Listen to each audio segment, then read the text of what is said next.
I was proposing that we go ahead and get started. Yeah, sounds good. Sounds Great. good. I'll kick off with the development status because that's something I can do very easily, and then we can turn it over to Ed for an update on his end. So from a development perspective, we exited our first sprint, sprint 1, and entered our second sprint. We've onboarded another developer, Alex, located in Russia. We had good progress in our first sprint. For the most part, most of the developers hit their sprint goals. Very pleased to report that. We're making great progress. We have also come up with a tentative first milestone against the Rosette port to Scala. It is our intention to build up some continuous integration infrastructure, get build processes in place, get a unit test framework in place, lay a lot of foundational pieces that will enable us to do rapid development more easily as we onboard more developers. We also are pushing towards what I'm referring to as Rosette.void, which is a empty VM, right? Supporting a few very basic opcodes. That will get us to a working frame. And then we will iterate and add more opcodes and port more classes over. But this gives us a working frame that will build, that will be packaged, and that we'll have a unit test framework again. So that's the Rosette.void milestone. I wish I could give you folks dates, but I can't yet because the team is so new, I don't have any measures of velocity yet. So while we have story points, we are getting into the practice of story pointing, we're getting into the practice of breaking down our tasks. We don't yet have enough of a measure of velocity. One sprint is all we got. So I really can't say how long it's going to take for the project to be complete. But I will continue to provide updates, and we'll get to a cadence where we're doing demos every couple of weeks of what we've achieved. So that's the goal. Any questions on my update? Terrific. Can I turn it over to you, Ed? So yeah, so you're doing a great job, and love what I'm hearing. I assume, generally speaking, the development team has a really good handle on the sequence that things need to occur. I wish I could say that. I don't get that sense at all, actually. Okay. Oh, interesting.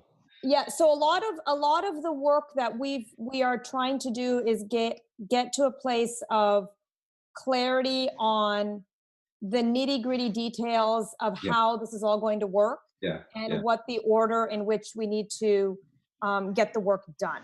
So I think the Rosette.void milestone is nice because it has enabled us to put a stake in the ground and get a starting point. And then from there, I'm going to push really hard and work with the developers to get basically a set of subsequent milestones where we logically add more functionality to the VM. So those will be coming. Mike is spending time in this sprint to work with the existing Rosette VM, so he can in detail understand how it works, how it translates the Rolang to RBL, how it actually functions, and then we're going to cycle back around and set up more milestones. Sounds awesome. Yeah. Great, good. So I'm going to turn it over to you now, if there's no other questions for me. Sure thing. Been spending most of my time related to the private sale process, a few other side things going on for Rchain Holdings, but the sale process has been going great. We have completely closed about $4.9 million, and of course that means sending out the corresponding number of rocks. I've been putting updates on the Discord channel, the private sale reporting channel, periodically, and we'll continue to do that. What we're kind of transitioning largely from the individual conversations, which we've largely closed. There's a few that we're following up on. The price fluctuation affected a few people's timing of their decision, and then we're turning our attention to larger investors, including VCs. And I know that a couple of the team members had meetings this morning with that, and we're working. And so look forward to some announcements and discussions around that.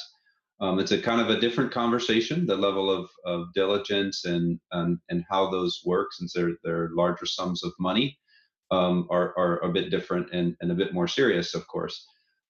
So that's awesome. Those are going well. Yeah, so the mechanics are going just fine.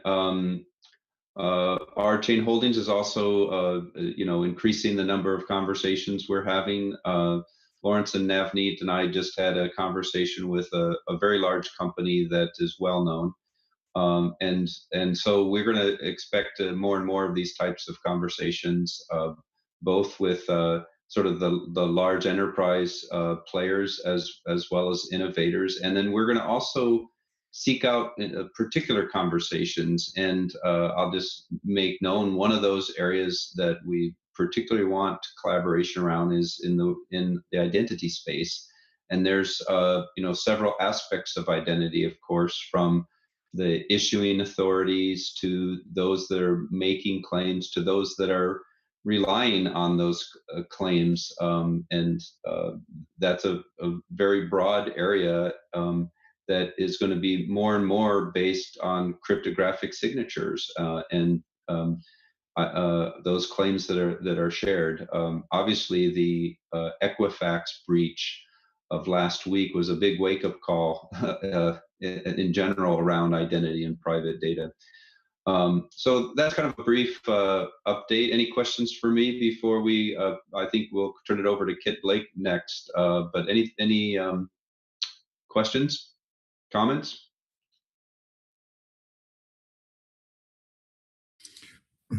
Why are you turning it over to me? Oh, I thought Meta had you and she agreed to No, to it's give my an bad. update. Yeah, that's my Update to provide a member update. So maybe it was someone else who was going to do that. I'll turn it back to you, Meta.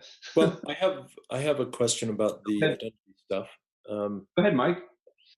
There's a group called Evernham and Yep. Sovereign that are working with them.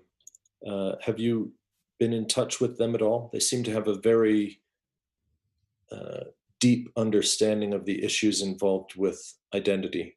I agree completely. I've talked to Drummond Reed on multiple occasions. He lives in the Seattle area, and have studied the Sovereign Trust Framework, which is just a fabulous document, I have to say, from a clarity perspective.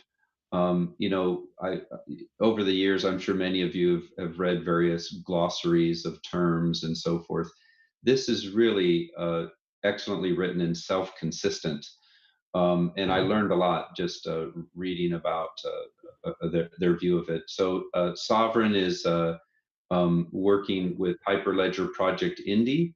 They essentially donated the source code for Hyperledger Project Indy, so thus creating kind of a fork where Sovereign will continue on that. And then Evernham is the for-profit company that will build solutions and integrations on top of Sovereign. Sovereign is building, and as is Project Hyperledger Project Indy, a blockchain, but much of this and these interactions around identity are not really blockchain specific. It's about the protocol, and it's about the sharing of verified claims.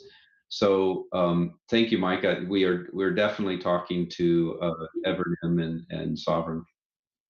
Yeah, and this is Lawrence. Just in our request for ledger for the membership, Ethereum membership and such, we're looking at the Platinum Ledger and the infrastructure that they have for deploying nodes and keeping identity as something we want to try. to integrate with Ethereum and the Discord Mattermost identities with an open ID for members that's self-sovereign. Right. That's awesome. The co-op's ability to have membership authentication systems and voting, based on cryptographic signature, I think is a really important goal. Beyond a basic cryptographic signature for the platform level, the Rchain platform level, I'm not sure that identity needs to be in the platform itself, but it definitely needs to be built out to enable applications. Anything beyond a trivial wallet application needs identity, and any kind of business use case will require KYC on top of identity as those claims. Lawrence, did you have something you wanted to say? Maybe not. Thought you were trying to get in. It dropped off, I guess. No. So yeah, thanks, Mike, for mentioning Evernham and Sovereign, and yeah, it's interesting. A number of people have pointed me at them in just the last week, and so yeah. So, can you hear me? Yes, go ahead, Lawrence. Okay, sorry. Yeah, so I'm talking to them on a biz dev level and linked with their biz dev guy, Nick Riss, and we're actually I'm having them out to a blockchain event that I'm moderating next week. So there will be more updates and ongoing conversations.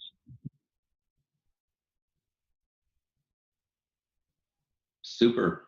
Yeah, and I think identity is a pretty hard area. Everybody's working on identity, and everybody needs identity in most of the business case.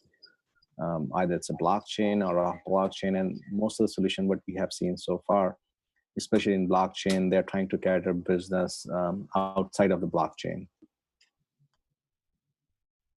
Exactly.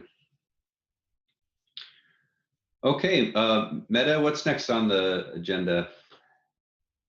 I had a member update on the agenda, but it wasn't clear to me who could give an informal member update. I thought maybe Kip Blake was really deeply involved in it, so I kind of pinged him, but I hadn't reached out to him in advance, so that was my bad. Surprise! Surprise! Is there anyone on that's involved in the member community can give an update on anything that they'd like to share?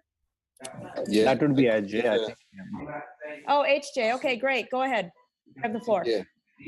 So what we have been doing the last week is setting up a system for decentralized spending and allocating of budgets. And it's based on a rule of 3. So 3 people have to allocate a budget to an issue. And then it's set, it's just the average. And then this group is also deciding about who gets what. And it's again 3 people have to agree on the rewards. So this system is now running, and the first transactions are going to take place in the beginning of October. And then there's a few other things. The issues in GitHub members is going fine. And yeah, maybe Kit, you could add something of what happened last week?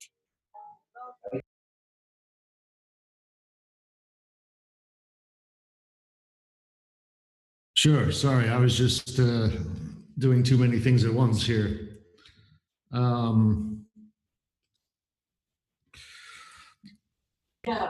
Yeah, in the last week, we've been looking at the member process, and we brought this up in the meeting a week ago, that there needs to be an integration between what's been developed for the private sale and some sort of simpler version that can provide the KYC that we need in order to get people into members and into Discord.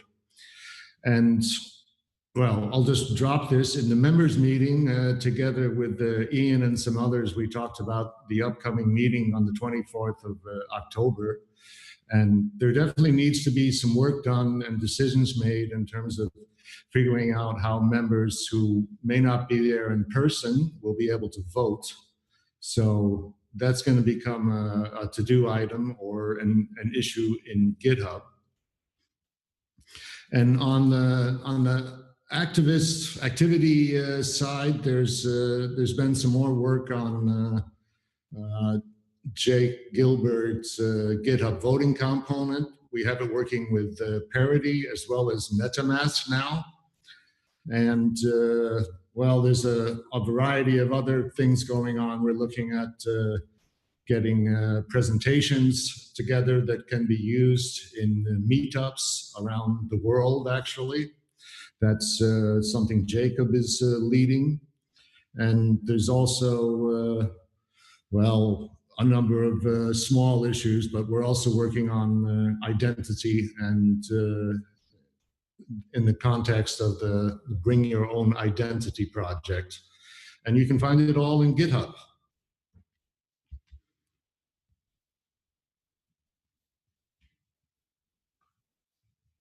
Yeah, and there's one more thing that's we are also experimenting with bridges between GitHub and MetaMask and Discord, and Jim Scarver is doing really nice things at the moment with MetaMask, and it seems an awesome environment for cooperating. But we will come back to that in a few weeks. That's about the updates.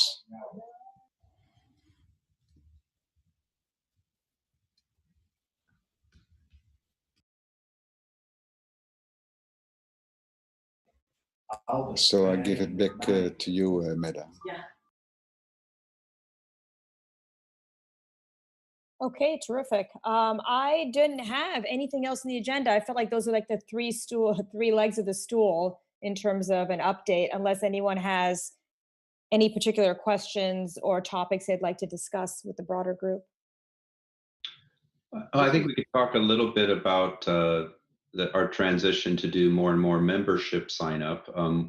We're working with the contractor. I don't know if he wants his name to be out there, but on the membership sign up page, we're renewing a statement of work with him to make some updates to the membership site, the sign up site, and so look for more there. Ian, do you have additional things on that topic to mention?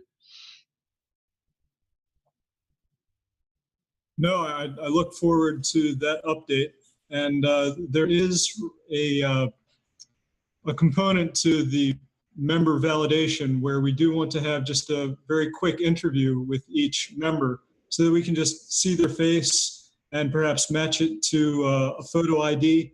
We want to make sure that we have proof of individuality so that when it comes to voting, we can be sure that there is only one member per person, that we don't have anyone taking out multiple memberships and trying to skew the votes that way.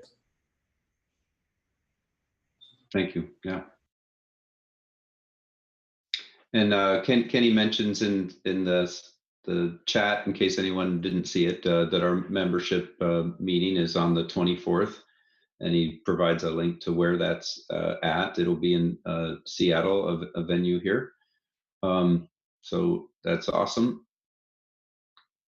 The venue that is booked so far is for the evening.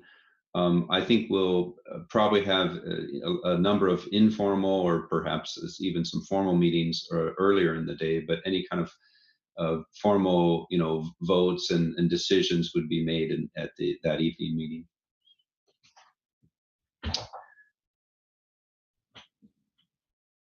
So thanks for that update, Kenny. Yeah, Meta, I think we have, lots of time, and this is a great opportunity to bring up any topics that questions you have about, governance. I mean, during this call right now about governance, some technical conversations, any kind of process questions. This is a great forum to take advantage of this time if the energy's there for it. Yeah, I have a question about the voting. Is it also possible to arrange a system for online voting, so people who cannot assist in Seattle, and with the members we are also investigating this subject, if that could be possible.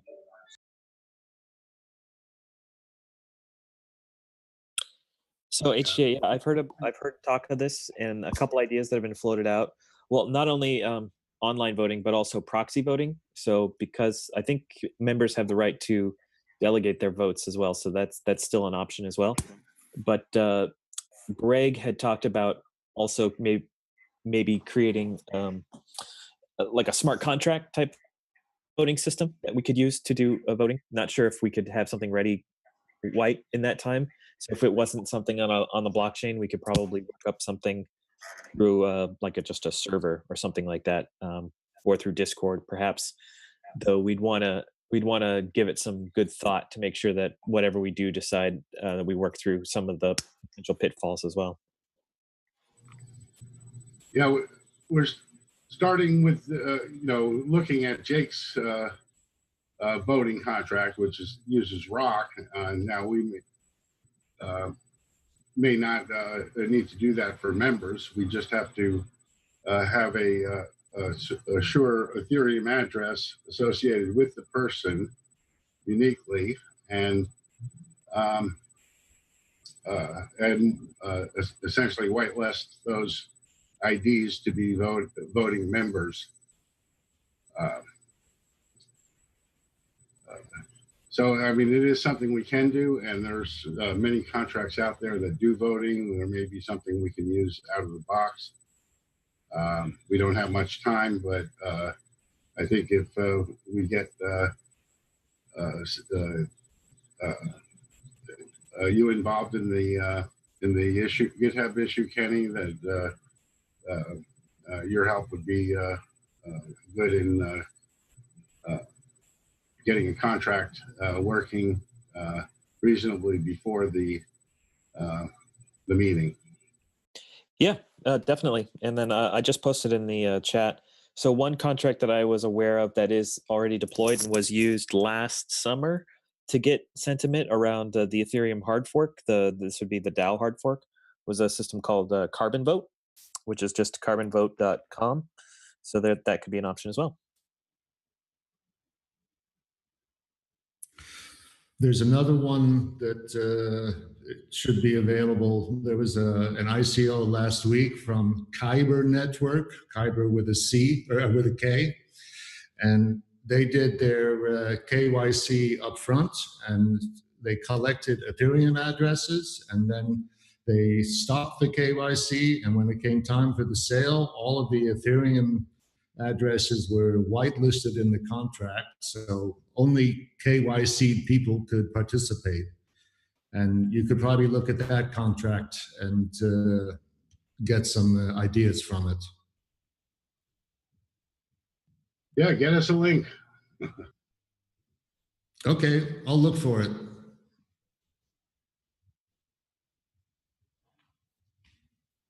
So, Kenny, do we have the agenda for the meeting for 24th community meeting or membership meeting? No, not yet. So Evan and I are going to draft that. It'll be the agenda will be, we'll probably have two things like an agenda. So one would be for the entire day. So this would, going back to what Ed was saying, we'll have some formal, maybe mostly informal stuff going on during the day with different topics and places around town.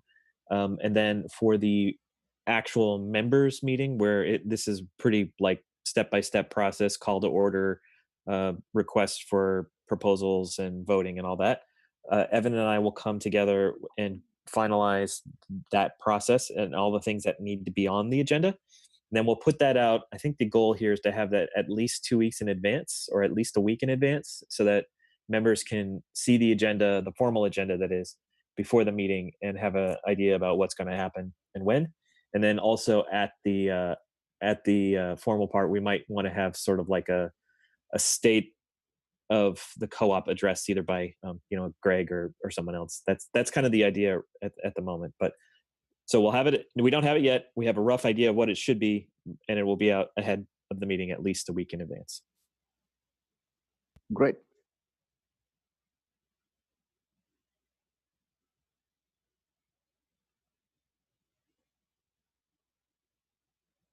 Terrific. Are there any other topics you want to discuss?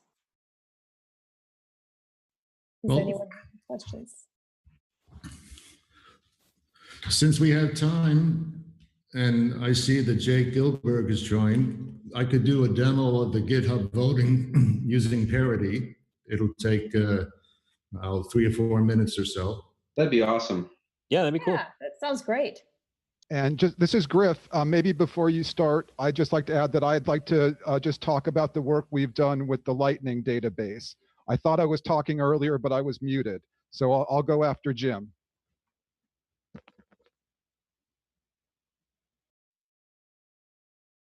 Sounds good. Okay, hang on 1 second. Let me find the screen to share here.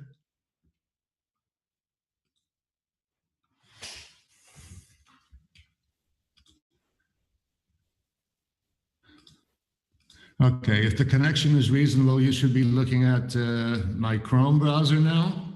Yep. And this is Rchain Members. We have a bunch of issues here, and you'll notice that there is extra functionality here, these voting buttons, which are inserted into the page by the GitHub vote component. If I switch to my extensions, then this is the Rchain issue voting component, and I have MetaMask, but it's turned off, and I have Parity installed, which is running. And if we look at my Parity, then we can see I have ETH and I have Rock. And I also have to point out that we have Rock with an icon. So I figured that out today, how to register the icon. And this is something that we should do for the real Rock as well, because when it shows up in Parity, it shows up with a question mark. Well, let's go vote on something. So updating the README, that sounds like a positive thing. I'll vote for that. The Parity signer pops up, shows a bunch of information. My password is on the clipboard. I confirm the request once. That is the contract. And then I'm also paying a bit of Rock. So I confirm the request, the second request to pay the Rock. And now we wait a bit. It takes a number of seconds. And usually what I do is I count how many reloads it takes. And it usually takes about 5. So it takes from 10 to 12 seconds to actually come through. And this is the third and the fourth.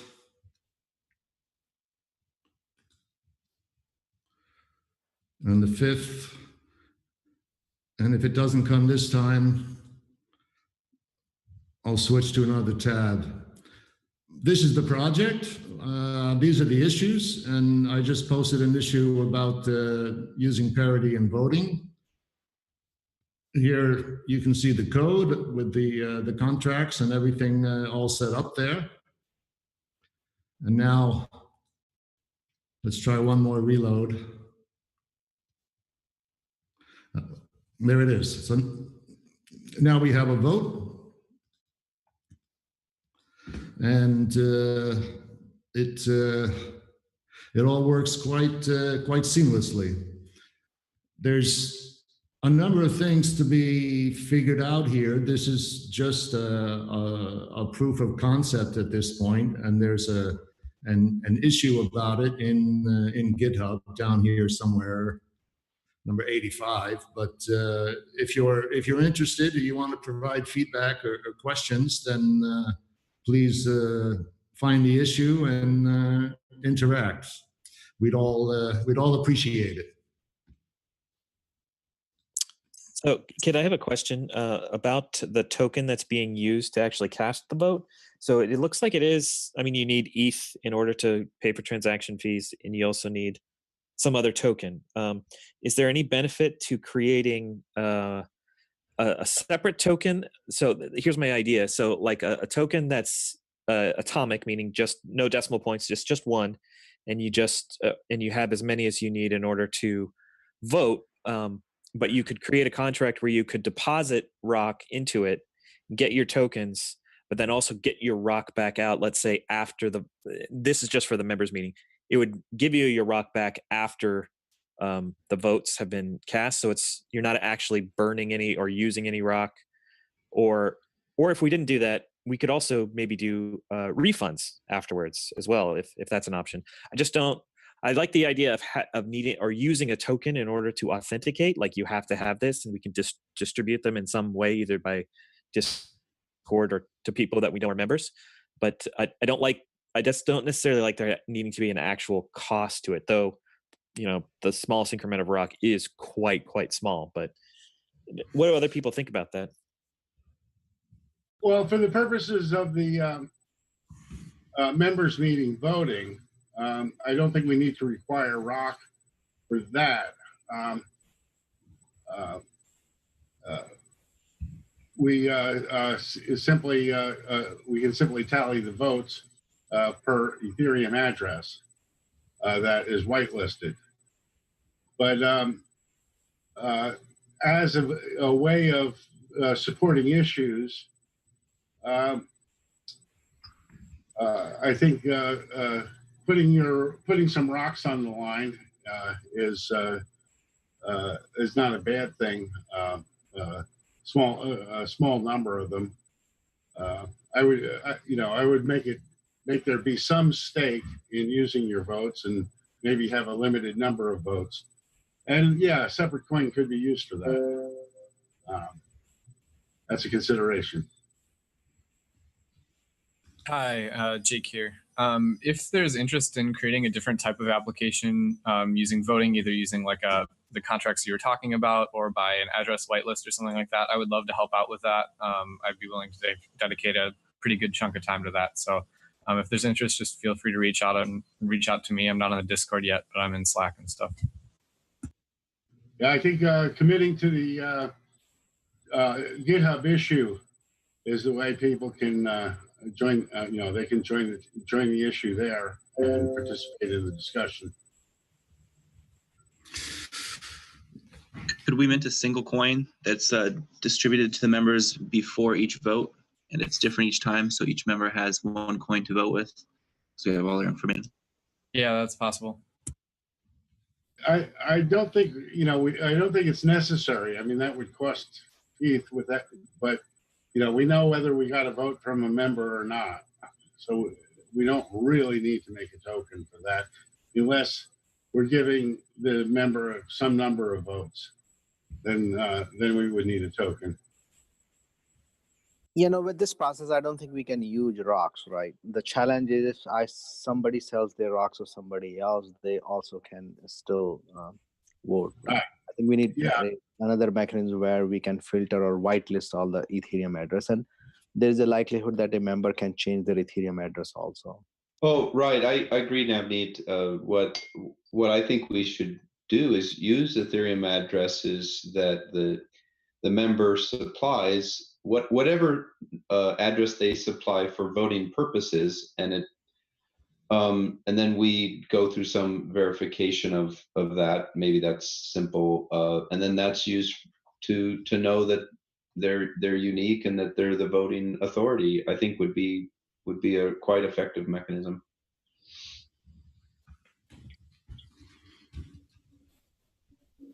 Yeah, that even handles the case if somebody has a proxy, they can give the account of the proxy for voting purposes, and it's just a matter of us keeping the current list of whitelisted addresses, one per member.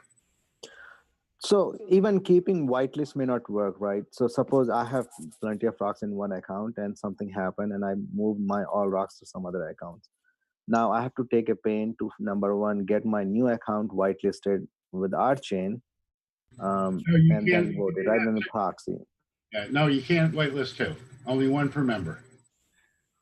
Well, yeah, Saying suppose, right. I think the requirement that's been discussed that members must have rocks is not an essential requirement. It's just an address with which they register in the membership quote unquote database, which is probably a smart contract. Yeah, the intention is to put that as to put that under the Uport identity of the co-op itself. Yeah, pretty valid point. That could be a long-term solution, but I don't think we have that infrastructure at this moment. I don't think this is unachievable in the next 3 weeks or so. We could put all this in place with the right effort. There's examples out there of these kinds of contracts with lists, and just verifies it. And I think the other thing that was mentioned earlier was that maybe this makes sense in some contexts of rocks being required, but or ETH being required, but MetaMask, for example, can do a local signing without even hitting the blockchain. So no resources required other than ownership of the private key. So there's ways around this without costing the voter money or requiring rocks. Mm-hmm. Speak up. Yeah, I'm definitely willing to work on that. I think some very simple contracts to maintain a whitelist can be done very quickly.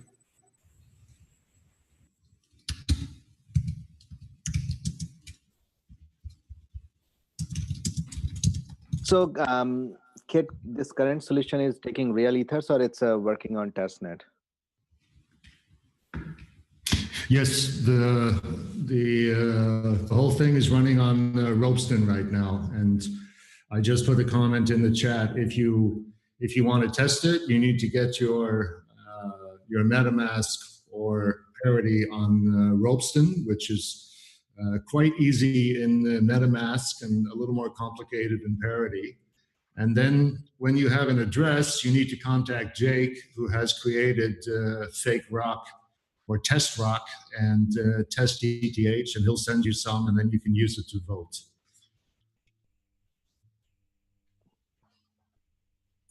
That's great. That's it. Yeah. So it's actually. I can jump in now. It's a great work, Jake and Kit. Awesome work. Agreed. Thanks. Griff, go ahead. Okay, just gonna share my screen.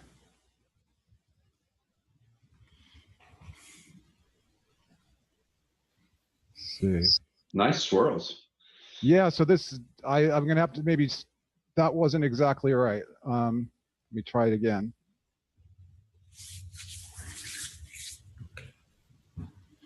Hey, Griff, that's looks like to me icon for Rev, right? That's what I was thinking, Evney. It's what? I'm sorry, I didn't hear that. It's Davian. Yeah, it's Davian. Exactly. Yeah. Okay. So this thing isn't quite cooperating with me, but I'll just try to make the best of it here. So, do you see a website here? Yep. Okay, great. So this kind of gives you a hint about where I'm going. I didn't mean to pull back the curtain prematurely, but that's how it goes. So I'm working on the storage layer, the database that'll run on every node. And you may remember that I did a previous demo a little while ago where I demonstrated a kind of query processing that we do that uses Prolog unification. And that was actually something kind of pioneered by Greg in some of his earlier work and in Special K. And so we want that to be in this new project as well. And so it made sense for us to write that. But and we've got a lot of that done now. But we also have to turn to the question of having a database actually perform database functions. And we all know there's no sense in reinventing the wheel. So the question becomes, are there public domain industrial strength databases out there that we can plug into our project? And it turns out there are, and there's a number of candidates. But Nash has done a lot of work in systems engineering at Google and supported, databases for a worldwide audience. And he really likes this database called Lightning. And it really is kind of unique and has a lot of interesting properties. So it's the first one that we did. And so what I'm going to tell you about in this demo is how I essentially plugged Lightning into our database. And we did some just preliminary benchmarking. We laid a foundation for that and for future research into and for evaluating this. Some things that are interesting about Lightning that makes it different from a lot of databases, say Oracle or MySQL, is you can actually get the code for it. So you can directly compile it into your project. And this makes things go a lot faster, because if most databases run as a separate service, and then you have to go through the operating system to ask for the database to do work for you. And that's just obvious, just overhead. So if you can compile the code for the database directly into your code, you automatically get a big performance win.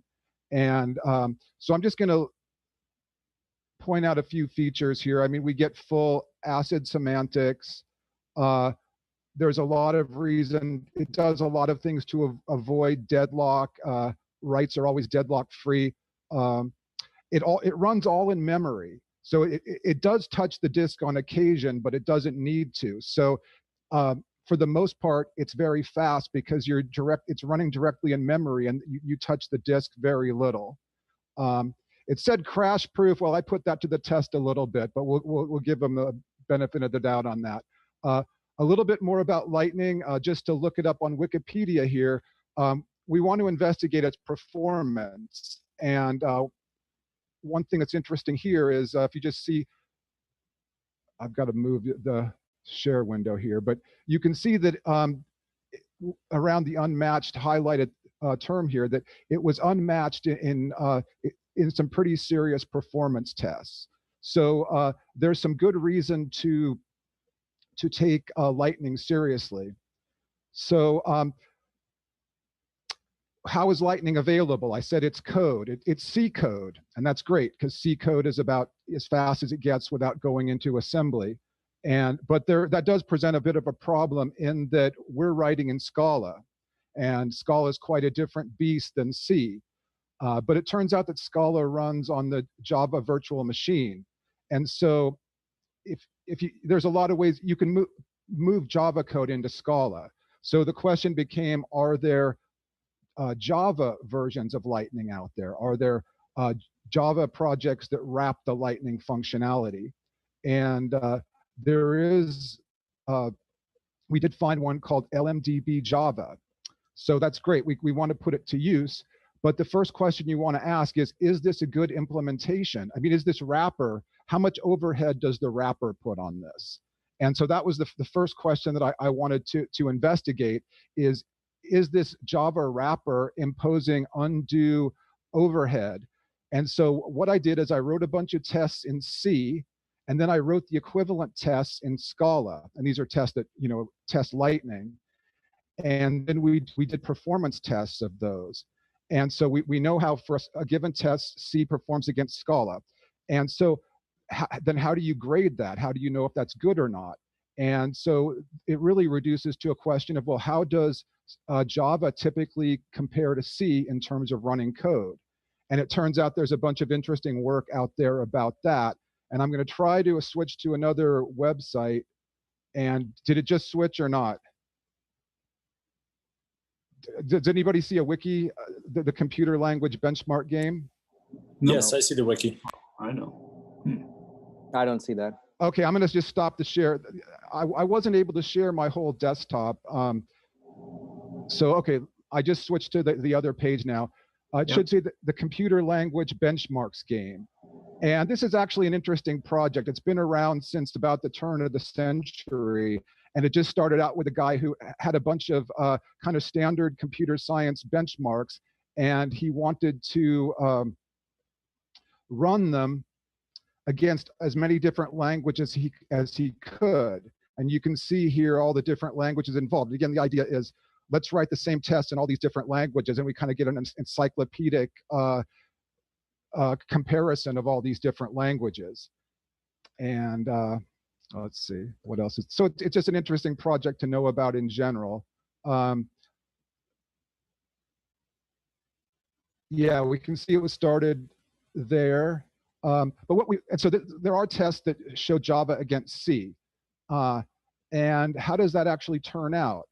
These are some of the final, the summaries here. And this column right here, you can see has C in it. And like we know, C is about as fast as it gets. So it's sitting here around 1. And then if you look over here, this is Java.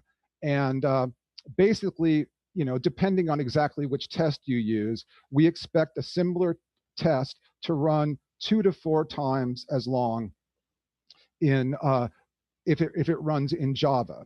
So this kind of gives us an oracle with which to interpret the Lightning tests we did, because we want to know if the Java Lightning wrapper is imposing too much overhead or not. And so we can say that if the test that I wrote for Lightning, if they don't run more than 3 or 4 times, or excuse me, I guess I was saying I should be saying slower. If the Java is only 2 or 3 times as slow, then we know that the wrapper itself is not imposing overhead. So I'm probably going to have to stop the share. I'm going to try share my whole desktop again here and see how that goes. No, it just doesn't work. Okay. So if you're using 2 different screens, then it's a problem. Then you have to, bring it to one screen and share. Okay. So where we want to go next is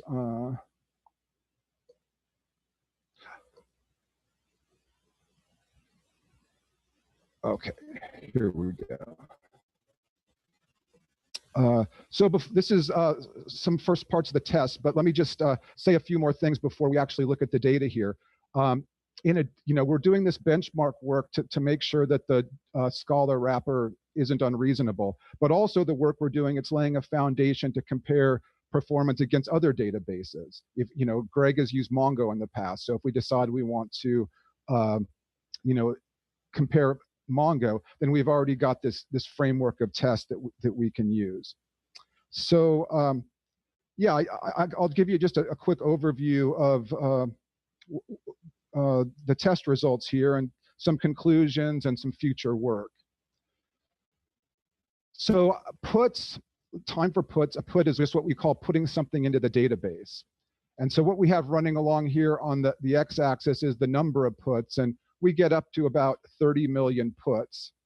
And then on the y-axis is the amount of time. So, this dot right here says that, we do about 30 million in, let's see, that's Scala, right? Or yeah, in Scala, we do about 30 million puts in about 80 seconds. But you can see from this that this is a linear scale, and the red is the Scala, and it's certainly not 2 to 4 times worse. So, and that is an indication that the Scala wrapper is decent. So let's look for, yeah. And we find these are gets, so these are retrievals, and we find a similar pattern here that the Scala wrapper is holding up reasonably well. So that's good. Another feature that we want to use are transactions, database transactions. And for those of you who aren't familiar with them, it's a bunch of writes that you want to do to the database, and you want them all to happen at the same time. And there are really, when you think about a test like this, there's 2 different polar opposites. There's using one transaction for the whole test and then writing it. So that's one transaction per whole test. The opposite end of the scale is every single operation you do has its own transaction. And typically you don't want to leave one transaction open, for the whole time your program is running. That's just not going to work. So so the question is how to most skillfully use transactions. And turned out that graphs weren't so helpful here because so we have the scale is so great here. But so we have basically two different spreadsheets here. One has to do with doing the investigation in C, and I'll review what the investigation is, and then we do the same investigation in Scala. But so we're going to think about puts first. That's storing things. And here, this row is one transaction. So this means that we use one transaction for the whole test, whether it's 10,000 storages or 50,000 storages. And so this is how long it takes. And so, then what we get here is the opposite end of the spectrum, where, say, for example, every one of these 10,000 storages has its own transaction. And so you can see that transactions are very expensive. If we do 10,000 puts using just one transaction, it takes 3 milliseconds.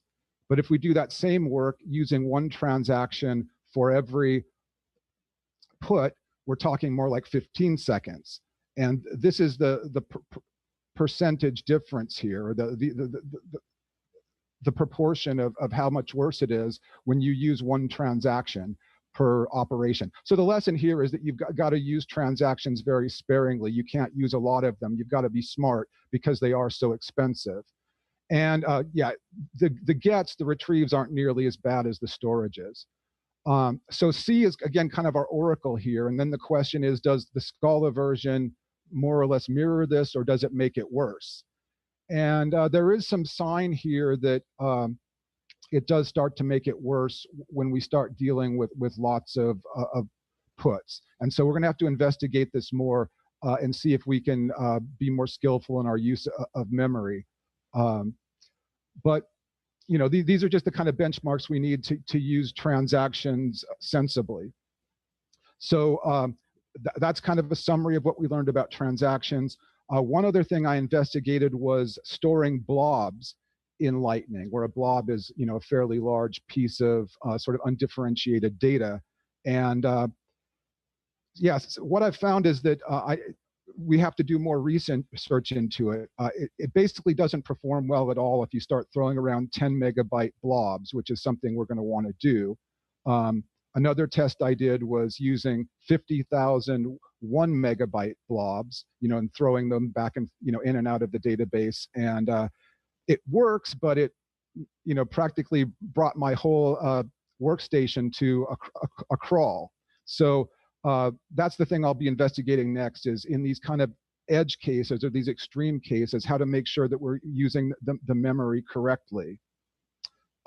Yeah, so my next work will be investigating how to use the memory skillfully, how much RAM are we actually using in these tests, and then also investigating nested transactions.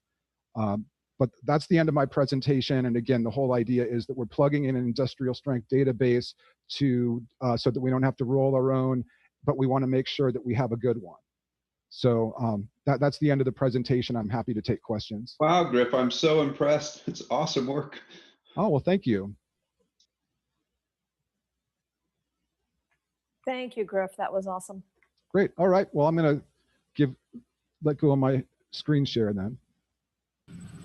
Can you briefly say how they avoid deadlocks in Lightning? Oh, I know I read that, but I don't recall now. I'd have to get back to you on that. It looks like it's awesome, and it would seem that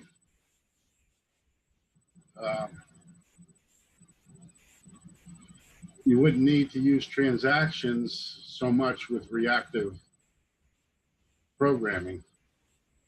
Right. That's the hope, that we can be smart about it. But we want to know where, where the dangers are, where we're likely to go off the road and avoid those. And that's what this kind of preliminary investigation will allow us to do.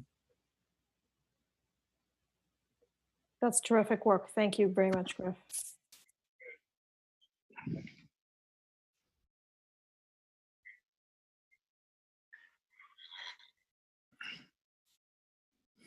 Okay, and your name is Christopher, is that right? Christian, I'm sorry. Okay, well, yeah, will do.